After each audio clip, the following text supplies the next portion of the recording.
तो दोस्तों आज हो गया 12 मार्च 2021। बिहार समेत देश दुनिया की बड़ी और ताज़ा समाचार लेकर आए सिर्फ आपके लिए खबर शुरू करते हैं। उससे पहले चैनल को अब तक सब्सक्राइब ना किया हो तो फटाफट चैनल को सब्सक्राइब कर दे, लाइक कर दे, शेयर कर दे ताकि इसी तरह की खबर आप हर रोज़ देख सकें।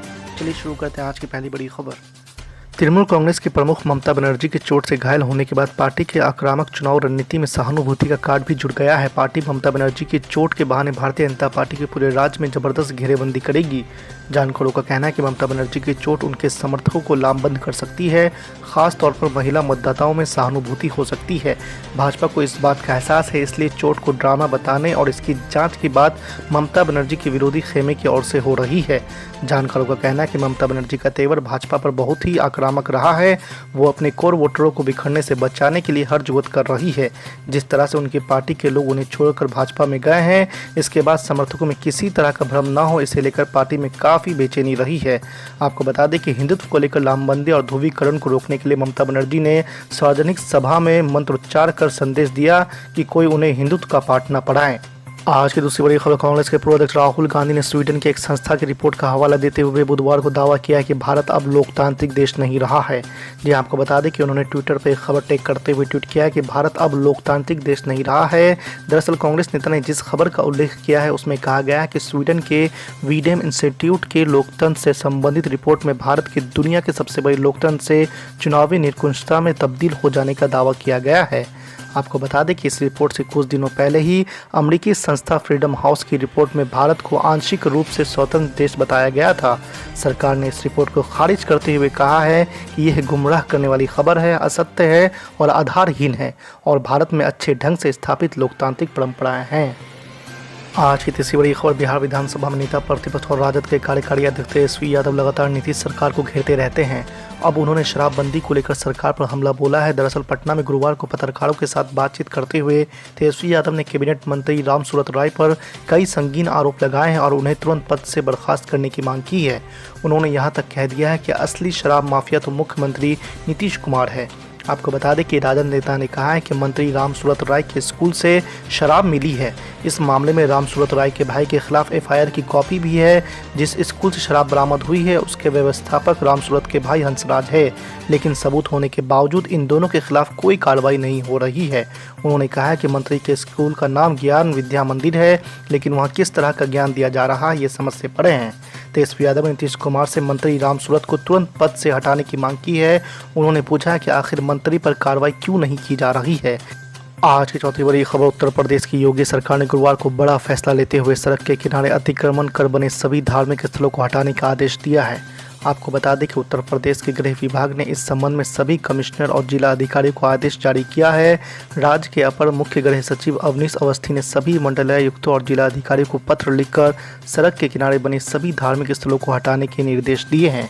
उन्होंने अपने पत्र में लिखा है कि सड़क किनारे धार्मिक स्थलों के नाम पर किए गए अतिक्रमण हटाए जाए। इस मामले पर सभी जिला अधिकारियों से 14 मार्च तक रिपोर्ट भेजनी होगी, जिसमें जिले के अधिकारियों को यह बताना होगा कि आदेश के बाद कितने सार्वजनिक स्थलों को धार्मिक अतिक्रमण से खाली करवाया गया। आज की पांचवी बड़ी खबर। तमिलनाडु विधानसभा चुनाव में असदुद्दीन ओवैसी की पार्टी ऑल इंडिया मजलिस इत्तेहादुल मुस्लिमीन अपनी किस्मत आजमाने जा रही है। आपको बता दें कि एमआईएम ने शशिकला के भतीजे टीटीवी दिनकरन की पार्टी के साथ गठबंधन किया है। गठबंधन समझौते के तहत असदुद्दीन ओवैसी की पार्टी को 3 सीटें मिली हैं, जिसमें कि वानेबादी, कृष्णागिरी और शंकरपुरम सीट है। आपको बता दें कि ऑल इंडिया मजलिस इत्तेहादुल मुस्लिमीन ने पिछले कुछ चुनाव में बेहतर प्रदर्शन किया है। पार्टी ने बिहार विधानसभा चुनाव में 5 सीटों पर जीत दर्ज की थी। इसके बाद ऑल इंडिया मजलिस इत्तेहादुल मुस्लिमीन ने गुजरात और हैदराबाद में हुए निकाय चुनाव में जबरदस्त सफलता हासिल की। आपको बता दें कि एमआईएम ने पश्चिम बंगाल विधानसभा चुनाव में भी किस्मत आजमाने का फैसला लिया है। हिम्मतों को बुलंद रखो, अल्लाह से अपने रिश्ते को मजबूत करो। जिस दिन तुम इस रिश्ते को मजबूत करोगे, वक्त का फिरौन, वक्त का नमरूद जो आज इख्तिदार की कुर्सियों पर बैठकर हमको डराता है, जब तुम अपने रिश्ते को अल्लाह से मजबूत करोगे, जब तुम सिर्फ अल्लाह से मोहब्बत करोगे, जब तुम दुनिया की किसी चीज से मोहब्बत नहीं करोगे, सिर्फ रसूलुल्लाह सल्लल्लाहु अलैहि वसल्लम से मोहब्बत करोगे, तो फिर ये तमाम वक्त के फिरौन, ये वक्त के नमरूद, ये इख्तिदार की कुर्सियों पर बैठने वालों का इख्तिदार खत्म हो जाएगा। डर निकालो, खौफ को निकालो, इत्मीनान पैदा करो नौजवानों, एतमाद पैदा करो, अल्लाह की जात पर भरोसा करो, अल्लाह की जात पर भरोसा करके अपने फैसले लो। इंशाअल्लाह ताला उन फैसलों में बरकत होगी। इस मुल्क में, ये हमारा मुल्क है, ये हमारा मुल्क है। लोग बोलते हैं कि आपका मुल्क कैसा हुआ, तो मैं इनको समझाने के लिए बताता हूं।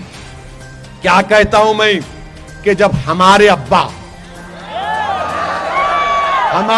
के अब्बा, उनके अब्बा के अब्बा के अब्बा के अब्बा के अब्बा के, तो पूरी दुनिया के अब्बा कौन है? हजरत आदम अलैहिस्सलाम। उन्हों डैडी है, उन्हों पप्पा है। आदम अलैहिस्सलाम जब अल्लाह उनको दुनिया में भेजा तो हमारे अब्बा कहां कदम रखे थे? कहां रखे थे? यही कदम रखे थे ना। तो जब बाप कदम रखे तो बाप की जागीर होती नहीं होती? होती ना। अब ये आके बोल रहे तुम्हारे को पाकिस्तान भी जाएंगे, तुम्हारे को वो करेंगे। रे अब्बा की जमीनें कहीं जाने वाले नहीं है, इंशाअल्लाह यहीं रहेंगे इंशाअल्लाह ताला। अब्बा की जमीन है, कोई माई का लाल हमको हिला नहीं सकेगा इंशाअल्लाह। और हकीकत ये, एक और हकीकत भी है कि जब अंग्रेज हुकूमत कर रहे थे और अंग्रेजों के खिलाफ आज हमारे मदरसों को गाली दी जाती है, हमारे मदरसों के उलमाओं को कहा जाता है कि ये इनकी वजह से कोरोना फैला। अरे जालिमो, तुमसे बड़ा जालिम कोई नहीं है, तुमसे बड़ा कोई झूठा नहीं है। इस मुल्क की तारीख गवाह है कि अंग्रेजों के खिलाफ अगर किसी ने जिहाद का फतवा दिया तो यही मदरसों के मुफ्तियों ने दिया था, जिन्होंने फतवा भी दिया और अंग्रेजों से जिहाद किया, अपनी जानों को कुर्बान किया। एक दो नहीं बल्कि हजारों की तादाद में हमारे उलमाओं ने अंग्रेजों के खिलाफ जिहाद किया। आज तुम हमसे पूछते हो कि कागज दिखाना पड़ेगा? हम तुमको कागज आगज नहीं दिखाएंगे। आज तुम हमसे पूछते हो, अरे बताओ रेशमी रुमाल की तहरीक तुम्हारे अब्बा शुरू किए थे, हमारे अब्बा शुरू किए थे? रेशमी रुमाल की तहरीक हमारे मोअज़्ज़िज़ उलमाए किराम ने शुरू की थी। माल्टा की जेल में उनको जेल में डाल दिया गया। मालूम माल्टा कहां है आपको? कहां है माल्टा मालूम? कोई जरूरत नहीं, अंधेरा अंधो अपन खुद नूर है अल्हम्दुलिल्लाह। अपना वजूद, हमारा वजूद खुद एक रोशनी है इंशाअल्लाह ताला। नूर तो रसूलुल्लाह सल्लल्लाहु अलैहि वसल्लम का। हमारा वजूद इंशाअल्लाह ताला इस दुनिया के अंधेरों को चीरता आया और चीरता रहेगा। आपको मालूम माल्टा कहां है? माल्टा कहां है मालूम आपको? माल्टा यूरोप में है। आप सोचो कि भारत से किसी को ले जाकर माल्टा में, यूरोप में रखना। मेरे भाई, हमारे बुजुर्ग माल्टा भी चले गए। अल्लामा फजले खैराबादी को काला पानी की सजा दी गई। अंडमान, वहां पर आपके अंडमान निकोबार में वहां पर काला पानी वहां पर रखा गया। उनसे कहा गया कि आपको फांसी पे चढ़ा दिया जाएगा। तो अल्लामा फजले खैराबादी ने कहा कि हक तो यह है कि हक अदा ना हो सका। मेरे भाई, इस मुल्क में हमको अपने बुजुर्गों के जानशीन बन के रहना है, हमारे बुजुर्गों के सक्सेसर बन के रहना है। गुलाम बन के ना थे ना कभी रहेंगे इंशाअल्लाह ताला। अगर हम किसी के गुलाम हैं तो मोहम्मद अरबी सल्लल्लाहु अलैहि वसल्लम के गुलाम हैं। उनकी गुलामी का तोख डालकर पिलेंगे। मगर किसी सियासी पार्टी के लीडर का या वक्त का चीफ मिनिस्टर हो या वक्त का प्राइम मिनिस्टर हो, इनके इख्तिदार को देखकर हम इनके आगे सर नहीं झुकाएंगे, बल्कि इनकी आंखों में आंखें डालकर भारत का संविधान हमको इजाजत देता है कि हम इनकी आंखों में आंखें डालकर इनसे हक का मुतालिबा करें।